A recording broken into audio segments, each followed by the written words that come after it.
We are going to have a look at lists in HTML today. Normally, also, you know that when we come across the word list, you will have a certain idea that we are writing certain items one after another or one below another. Now, in HTML, we have three types of lists. We have unordered list, and ordered, and definition list. Now, what is the differentiation between these three? When we talk about unordered list, you can say that basically first one important thing is how do we define it in HTML? What is the tag for unordered list? So the tag for unordered list is UL, small case UL, and this UL comes again with a opening and a closing tag. So this, whenever you write UL, it is going to create an unordered list. The next thing is unordered lists are those which do not have any priority. That is the items that you specify within this list will not have any particular priority. So the order is not important here. When we have to write serial numbers, we tend to write 1, 2, or we write A, B. So that is not how unordered lists will be defined. Basically, these would be defined in terms of bullets, squares, circles, different kinds of symbol interpretation will be there. So when you look at these lists and the relative symbols, it means that this is an unordered list. So whenever you come across squares, bullets or circles, so all the items there have the same priority. The only thing is they are listed one after another. There is no specific serial number there. Now the tag for unordered list is UL. Now within this tag, we need to specify what items we require. So how do we specify the items then for the list? Throughout, for unordered, ordered, we will require this li. Li is a tag again. So whenever you need to specify the items inside the list, you will make use of the li tag. Li stands for list item. Again, this is in small case. So whenever you make use of an unordered list, UL tag, it's an unordered list. Inside the UL tag, you will need to specify which items or how many items you want to list. So that is given by the li tag. You can see here I have written the syntax in red ink here.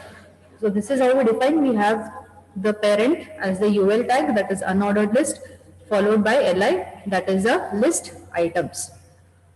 And which are the different kinds of markers, or which are the different kinds of symbols that we can specify for unordered list?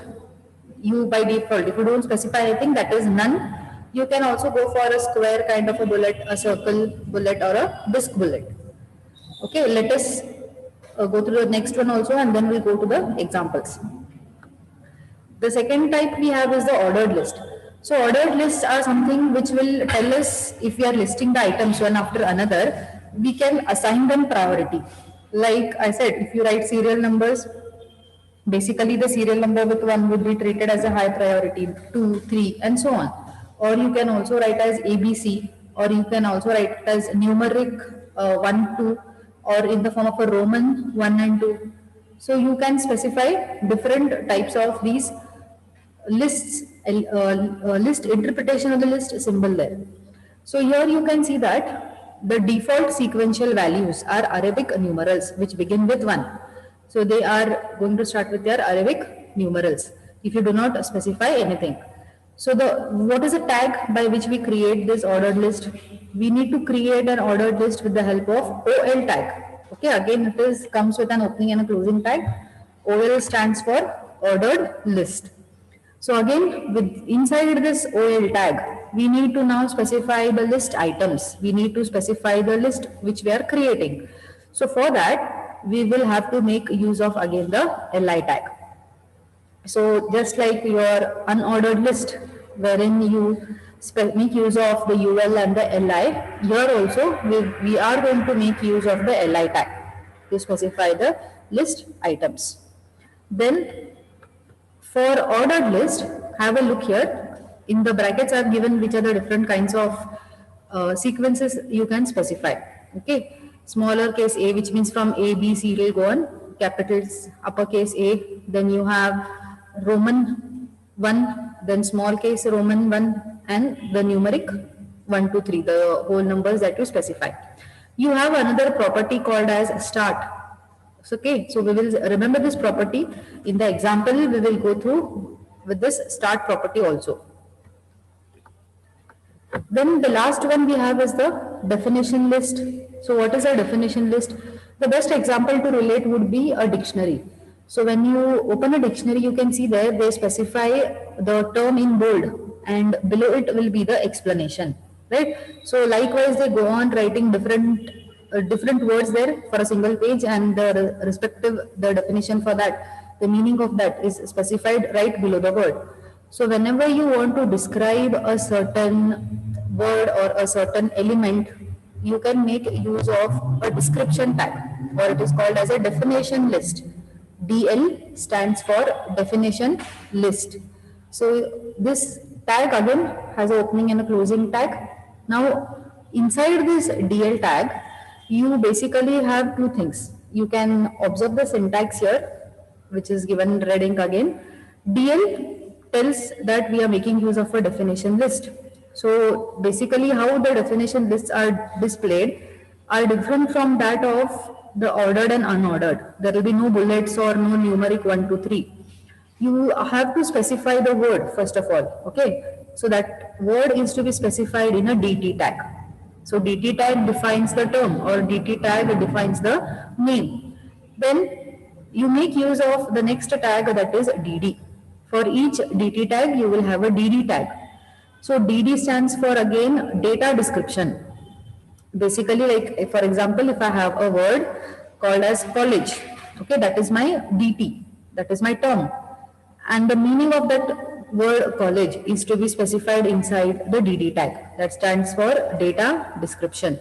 So let us have a look at examples so that we can understand these concepts in a better way. Let's first start with the unordered list.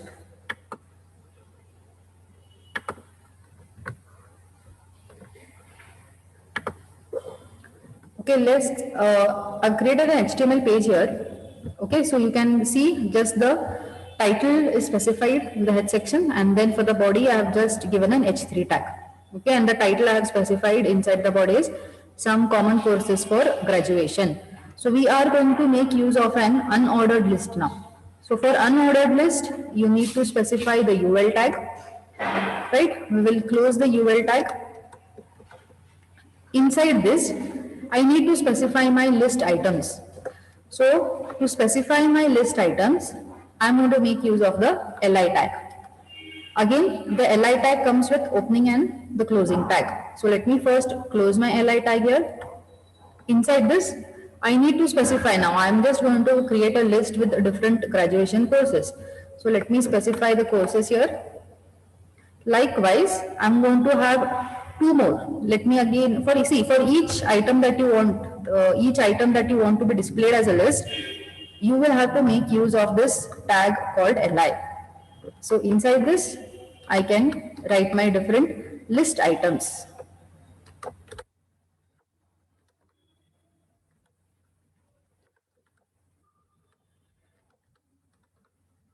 So I have created 3 list items.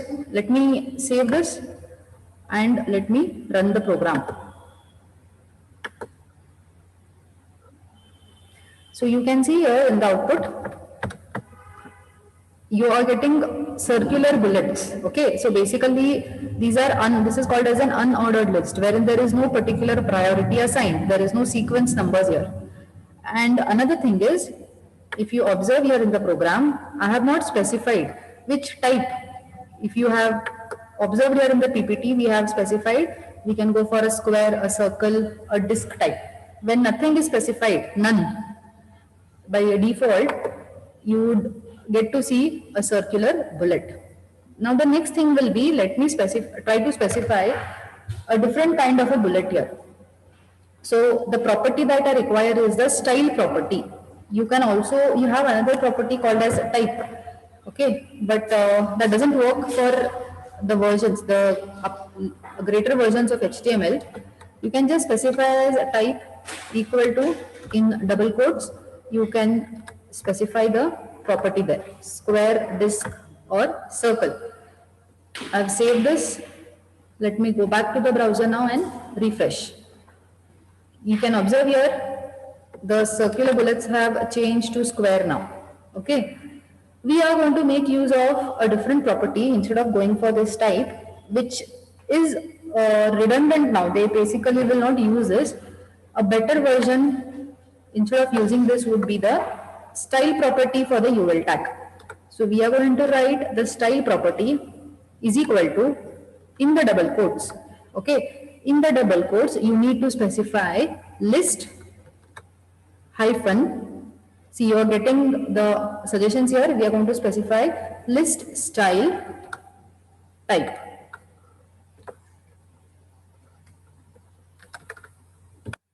List hyphen style hyphen type. The property we are making use of is style, and the attribute for that property we have given is list style type in double quotes. So we also need to specify a value now. Which list style type do we want to make use of? So that is also going to be specified within the double quotes. We will give colon and then we will write the type as disk. Okay, and then just give a semicolon here. So save this, go back again and refresh. So you can see here this is changed back again to the round. Let us go back again, try to make this as circle.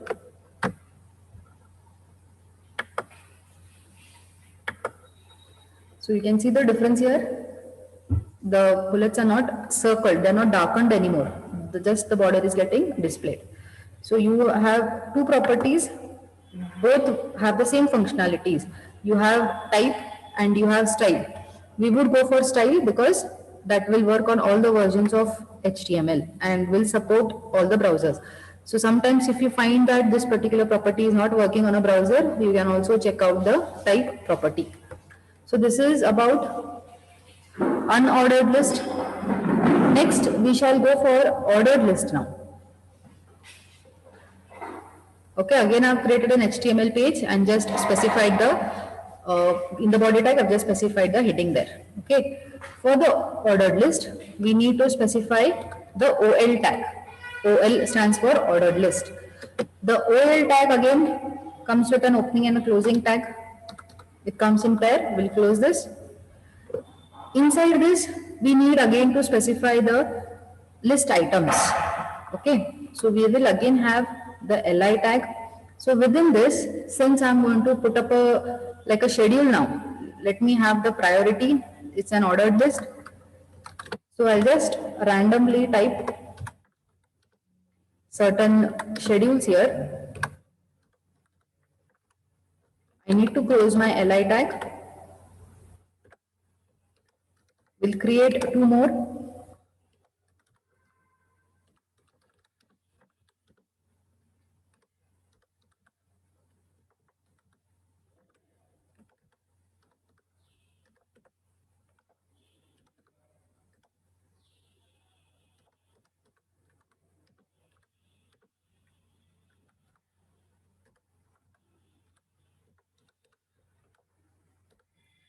So likewise, you can just continue with the list with the rest of the schedule.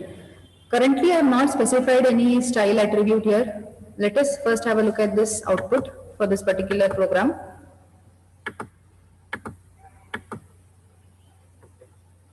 So you can see here in the output by default, if you haven't specified any particular list style type, it will take a numeric 1, 2, 3.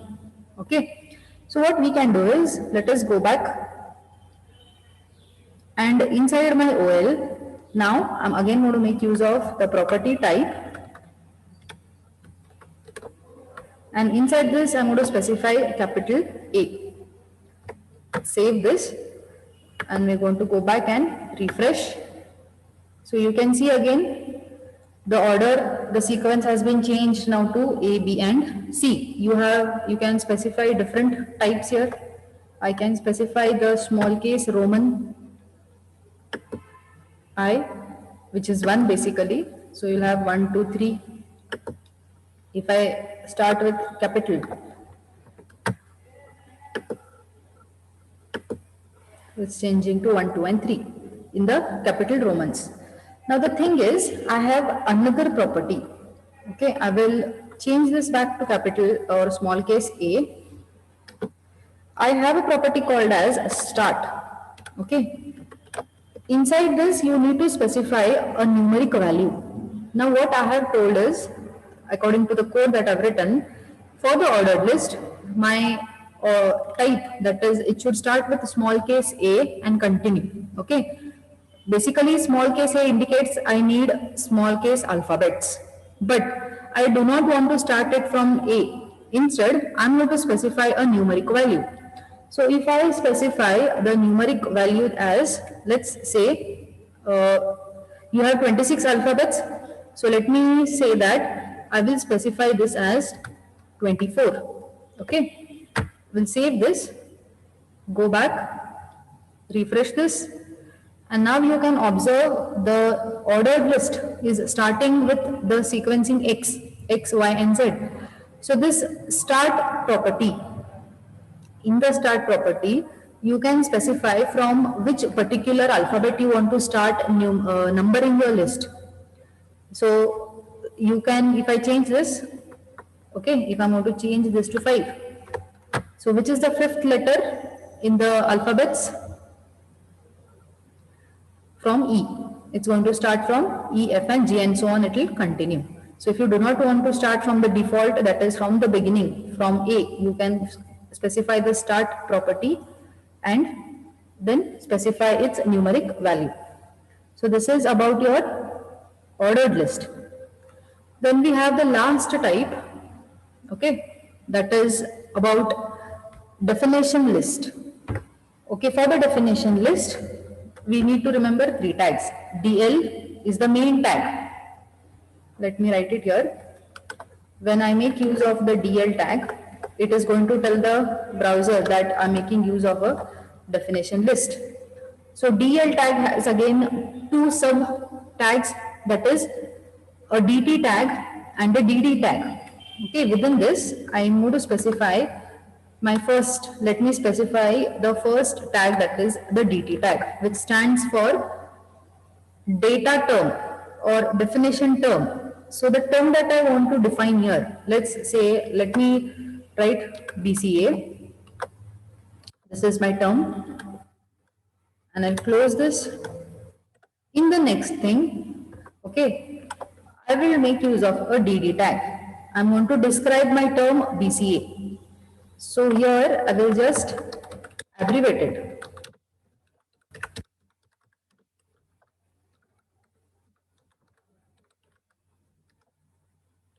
And close this DD tag. Let me have 2 more examples, 2 more tags, that is DT and DD tags here.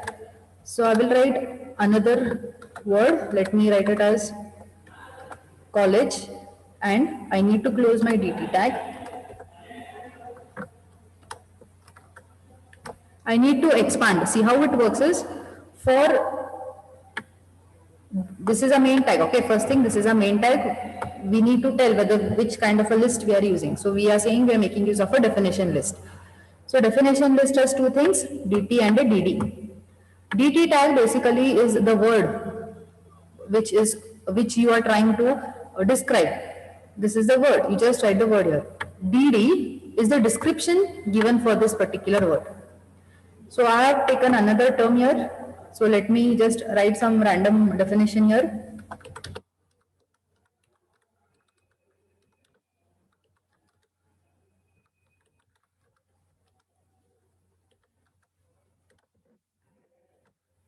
So that's all, only we have 2 terms now. Let's go back. I need to run the program here. So you can see the output, how it is getting displayed. For the term BCA, this is the description that is given. So basically these DD tags, best example would be the dictionaries that you get to see, where the term is given and the respective definitions or the meanings are given below the word. So you can also make use of again different properties here. You can specify the font style, font size, even for the OL tag and the UL tag. You can also make use of that. So this is about your lists. The next thing is we have HTML forms. Okay, we are done with this list. Next thing, we'll come to the forms.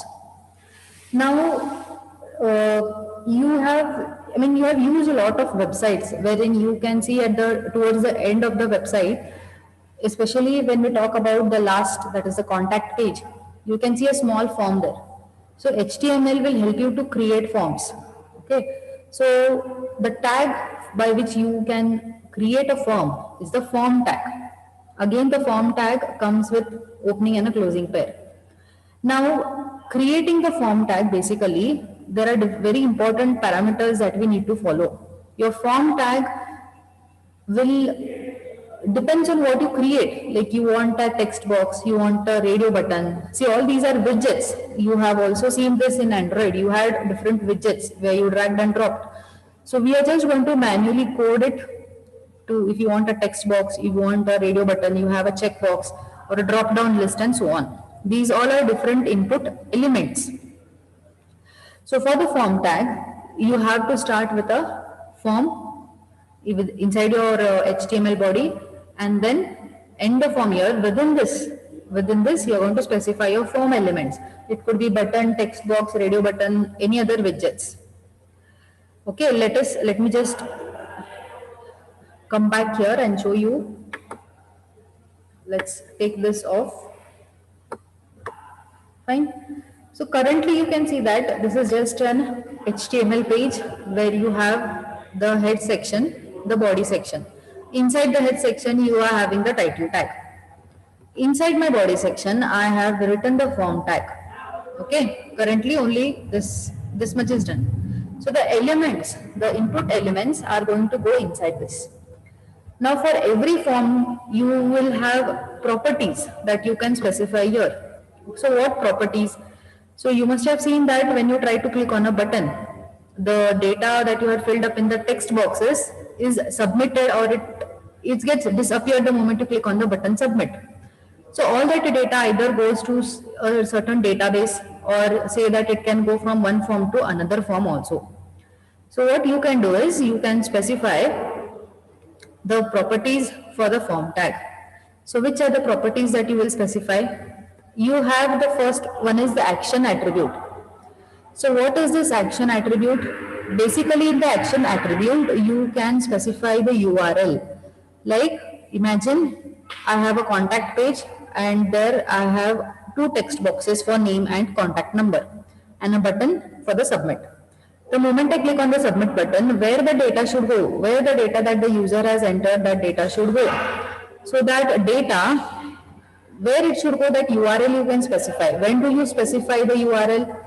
The URL is to be specified if you have something residing on the web server.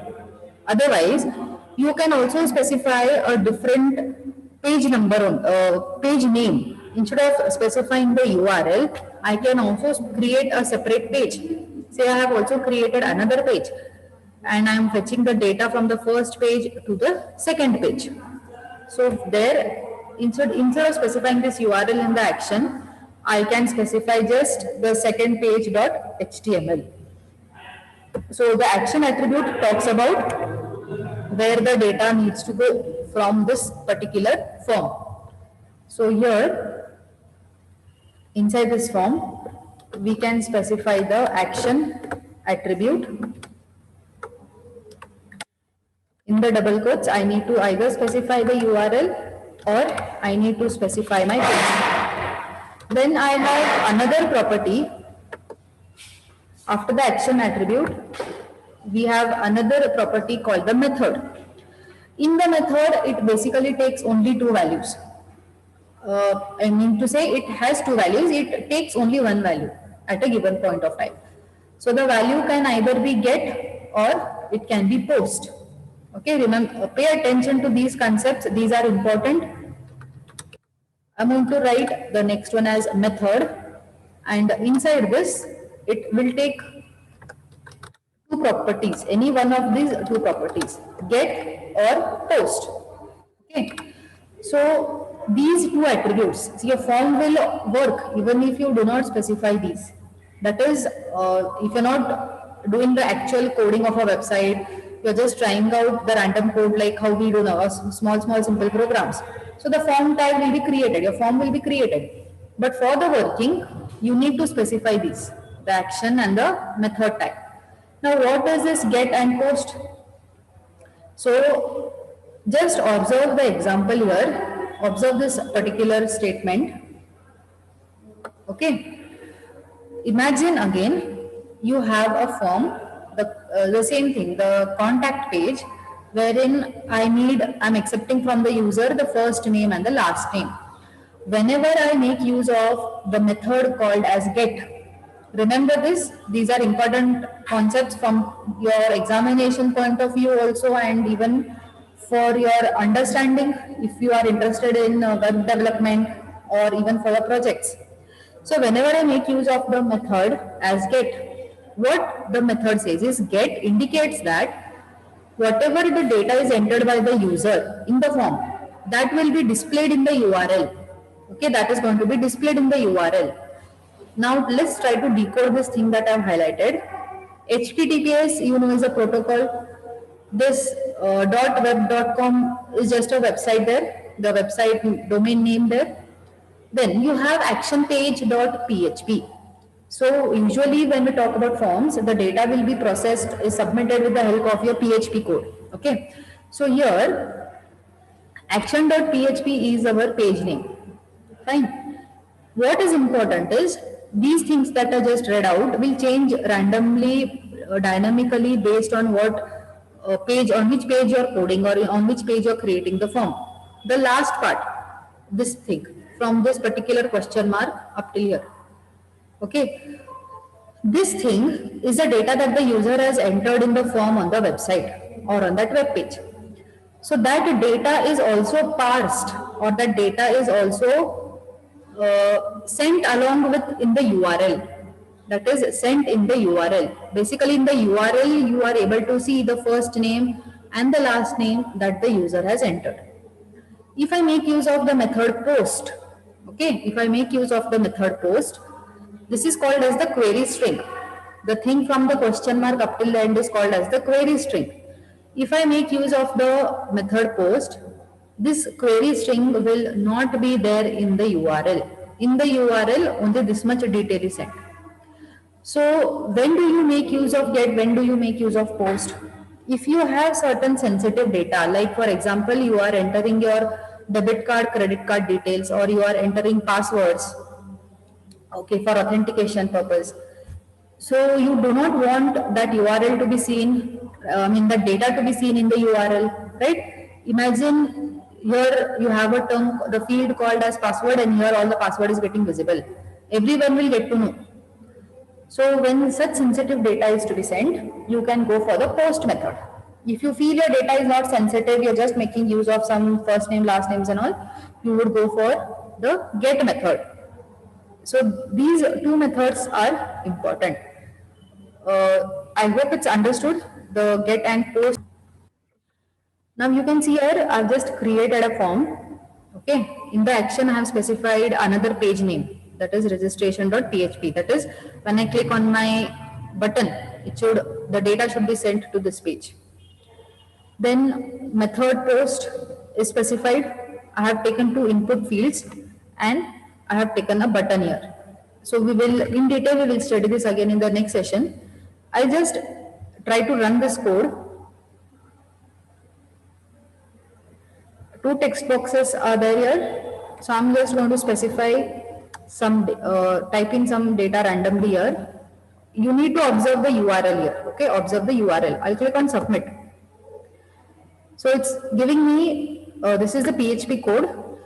We need to run it on the WAMP server. Just observe the URL. There is no first name, last name getting appended. Let's check. I need to run it on the WAMP server. That is when the code will be running properly. Let me change this to get.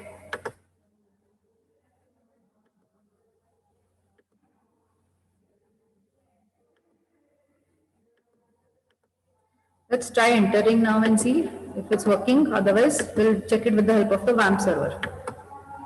Okay. Now you observe the URL here. whatever name I have entered in the text box, whatever email I have entered in the text box is getting displayed in the URL. So this is the difference between the get method and the post method. Get method basically will display the query string. All of the query string is going to be displayed in the URL. And when I make use of a post method, the data is hidden, the data is encrypted and is sent. Nothing will be displayed in the URL, right? So if you have some sensitive data like passwords, credit card, debit card details which you enter, so you need to observe in the URL what details are being sent. So once it is displayed in the URL, it becomes easy to access, it becomes easy to fetch that particular data, and anybody can randomly just hack and take away your data. So henceforth you can start observing the URLs whenever you try to enter such data. If nothing is getting displayed in the query string, it means that the method uses post. If the data is getting displayed in the query string, so we mean that the method that they are using is the get method. So this is about the basic introduction to forms. So we shall cover in detail in the upcoming sessions.